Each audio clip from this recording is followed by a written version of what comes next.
സ്റ്റഡീസിൻ്റെ plus two കോമേഴ്സിൻ്റെ business സ്റ്റഡീസിൻ്റെ technique of scientific മാനേജ്മെൻറ്റിൽ നമ്മൾ ഒരു 7ഓളം ടെക്നിക്കുകൾ നമ്മൾ യൂസ് ചെയ്യുമെന്ന് FW ടൈലർ പറഞ്ഞിട്ടുണ്ട് അല്ലേ.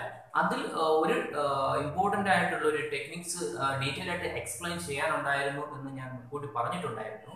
ആ ഇമ്പോർട്ടൻ്റ് ആയിട്ടുള്ള ടെക്നിക്സ് ഏതാണ്, അതുമായി ബന്ധപ്പെട്ട് നമ്മൾ അറിഞ്ഞിരിക്കേണ്ട ഒട്ടനവധി പോയിന്റുകൾ എന്താണ്, ഇതാണ് ഇന്ന് ഡിസ്കസ് ചെയ്യാൻ പോകുന്നത്. ഞാനിവിടെ പറഞ്ഞ ആ ടെക്നിക്കിന്റെ പേര് തന്നെ ഫങ്ഷണൽ ഫോർമാൻഷിപ്പ് എന്നാണ്.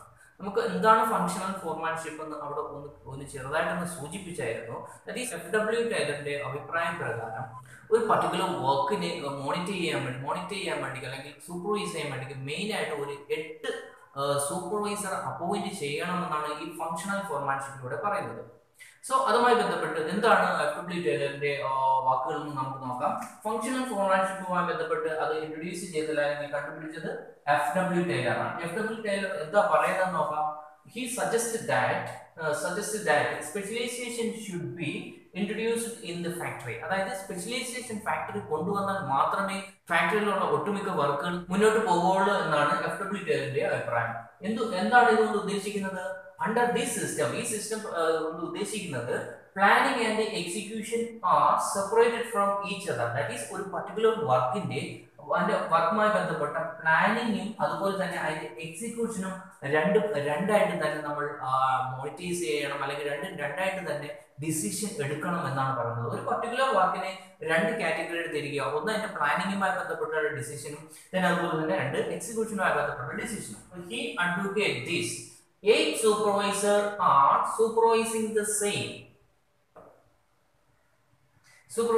same work on 8 different aspects of the work. അതായത് ഒരു പർട്ടിക്കുലർ വർക്കിന്റെ ആ പർട്ടിക്കുലർ വർക്കിനെ നമ്മൾ 8 കാറ്റഗറി ആയിട്ട് തിരിക്കണം. 8 കാറ്റഗറി ആയിട്ട് തിരിച്ചിട്ട് 8 ആസ്പെക്ട് ആയിട്ട് തിരിച്ചതിന് ശേഷം ഓരോ ആസ്പെക്റ്റിനെയും സൂപ്പർവൈസിങ് ചെയ്യാൻ വേണ്ടി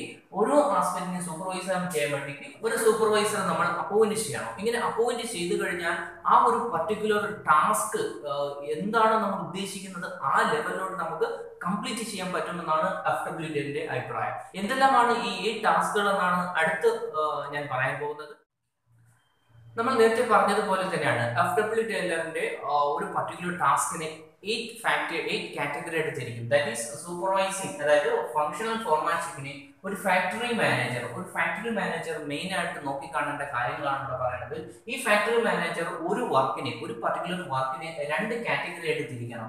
ഒരു വർക്കിനെ എന്ത് ചെയ്യണം? 2 കാറ്റഗറി ആയിട്ട് തിരിക്കണം. നമ്പർ 1 എന്ന് പറയുന്നത് planning incharge, number 2 production incharge. That is ഇത് എക്സിക്യൂഷനുമായി ബന്ധപ്പെട്ടത്, ഇത് അവിടുത്തെ പ്ലാനിങ്ങുമായി ബന്ധപ്പെട്ട കാര്യങ്ങൾ. എന്തൊക്കെയാണ് ഇവിടെ ചെയ്യേണ്ടത്? ഈ പ്ലാനിംഗ് ഇൻചാർജുമായി ബന്ധപ്പെട്ട് ഒരു 4 സൂപ്പർവൈസർ അപ്പോയിന്റ് ചെയ്യണം. Number 1 instruction card clerk, number 2 route clerk, number 3 time and cost clerk, and last 1 disciplinary clerk. ഇങ്ങനെ ഒരു 4 സൂപ്പർവൈസറെ അപ്പോയിന്റ് ചെയ്യണം. ഇതേപോലെ തന്നെയാണ് പ്രൊഡക്ഷൻ ഇൻചാർജുമായി ബന്ധപ്പെട്ട് ഒരു 4 സൂപ്പർവൈസേഴ്സിനെ അപ്പോയിന്റ് ചെയ്യണം. Number 1 speed boss, number 2 Gyan boss, number 3 repair boss, and last 1 inspectors. ഇങ്ങനെ ഒരു 4 ഫാക്ടറിയുമായി ബന്ധപ്പെട്ട് 4 സൂപ്പർവൈസേഴ്സിനെ അപ്പോയിന്റ് ചെയ്യണമെന്നാണ് പറയുന്നത്. നമുക്ക് നോക്കാം ഇവിടെ ഓരോരുത്തരുടെയും ഡ്യൂട്ടി എന്താണ്.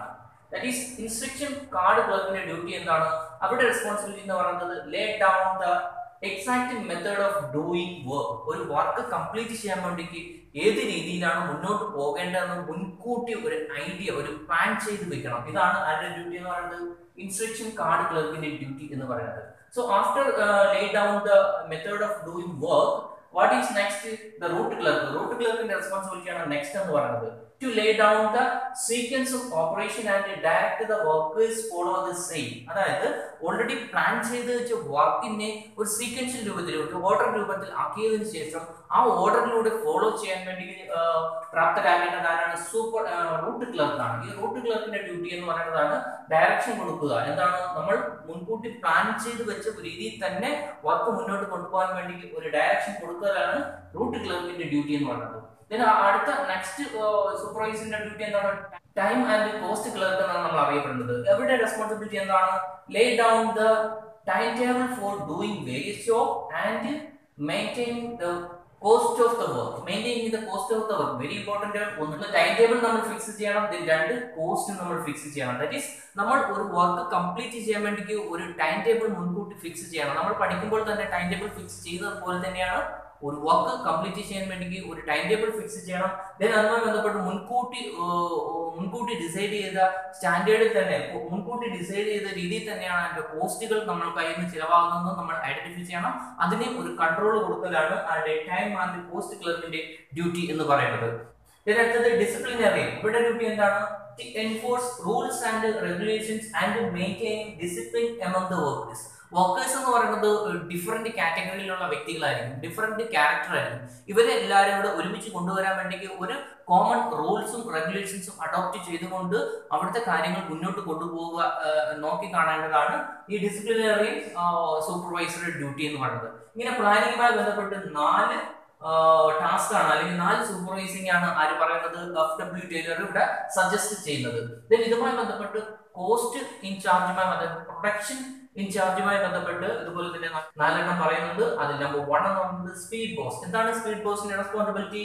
To determine appropriate speed to run the machine. ഒരു മെഷീൻ റൺ ചെയ്യുന്നത് അല്ലെങ്കിൽ ഒരു മെഷീൻ എന്തുമാത്രം വർക്ക് അല്ലെങ്കിൽ എന്തുമാത്രം മണിക്കൂർ അത് റൺ ചെയ്ത് എന്തുമാത്രം മണിക്കൂർ പ്രവർത്തിക്കണം, ഇത് തീരുമാനം എടുക്കുന്നതാണ് സ്പീഡ് ബോസ് എന്ന് പറയുന്ന സൂപ്പർവൈസർ.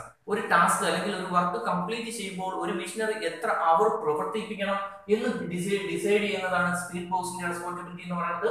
ദെൻ സെക്കൻഡ് വൺ എന്ന് പറയുന്നത് ഗ്യാങ് ബോസ്. എന്താണ് ഗ്യാങ് ബോസിന്റെ responsibility? To assemble and set up machine and tools for particular job. അതായത് നമ്മളുടെ പർട്ടിക്കുലർ ജോബ് അല്ലെങ്കിൽ നമ്മുടെ വർക്ക് ഏതാണ്, ഇതിനു വേണ്ടി അതിന്റെ മെഷീനും അതിന്റെ ടൂൾസുകളെല്ലാം അസംബിൾ ചെയ്ത് വെക്കുക, ഒരുമിച്ച് ഏകോപിപ്പിച്ച് വെക്കുകയാണ് അവിടെ സെക്കൻഡ് വൺ ആയ ഗ്യാങ് ബോസിന്റെ ഡ്യൂട്ടി എന്ന് പറയുന്നത്. പിന്നെ മൂന്നാമത്തത് റിപ്പയർ ബോസ്. എന്താണ് റിപ്പയർ ബോസിന്റെ responsibility? To responsible for keeping the machine and the equipments in working order. അതായത് പ്രോപ്പർ ആയിട്ടുള്ള വർക്കിംഗ് ഓർഡറിൽ ഗുഡ് കണ്ടീഷനിലാക്കി മെഷീനെ തയ്യാറാക്കി വെക്കലാണ് റിപ്പയർ ബോസിന്റെ ഡ്യൂട്ടി എന്ന് പറയുന്നത്. It's a very important one ആണ്. ദെൻ ലാസ്റ്റ് വൺ എന്ന് പറയുന്നത് ഇൻസ്പെക്ടേഴ്സ്. എന്താണ് ഇൻസ്പെക്ട് ചെയ്യുന്നത്? To check the quality of the work done. Complete ചെയ്ത വർക്കിന്റെ ക്വാളിറ്റി മെയിൻറ്റെയിൻ ചെയ്യുക അല്ലെങ്കിൽ ക്വാളിറ്റി ചെക്ക് ചെയ്യാനാണ് ഇൻസ്പെക്ടർ എന്ന് പറയുന്ന സൂപ്പർവൈസറി ഡ്യൂട്ടി. ഇങ്ങനെ മെയിൻ ആയിട്ട് പ്രൊഡക്ഷൻ ഇൻചാർജും അതുപോലെ തന്നെ പ്ലാനിംഗ് ഇൻചാർജുമായി ബന്ധപ്പെട്ട് ഒരു 8 സൂപ്പർവൈസർ അപ്പോയിന്റ് ചെയ്തുകൊണ്ട് ഒരു പർട്ടിക്കുലർ വർക്ക് കംപ്ലീറ്റ് ചെയ്ത് കഴിഞ്ഞാൽ അതിൽ സ്പെഷ്യലൈസേഷൻ ഉണ്ടാകും. ഇതുപോലെ തന്നെ ബിസിനസ് സ്ഥാപനം ഏതാണോ ക്വാളിറ്റി അല്ലെങ്കിൽ ഏതാണോ ക്വാണ്ടിറ്റി ഉദ്ദേശിക്കുന്ന ആ ലെവലിലോട്ട് ആ വർക്കിനെ എത്തിപ്പെടുത്താൻ പറ്റും എന്നാണ് FW ടൈലറിന്റെ അഭിപ്രായം. ഇതിനെയാണ് നമ്മൾ ടെക്നിക്കലി അറിയപ്പെടുന്നത് ഫങ്ഷണൽ ഫോർമാൻഷിപ്പ് എന്ന് അറിയപ്പെടുന്നത്.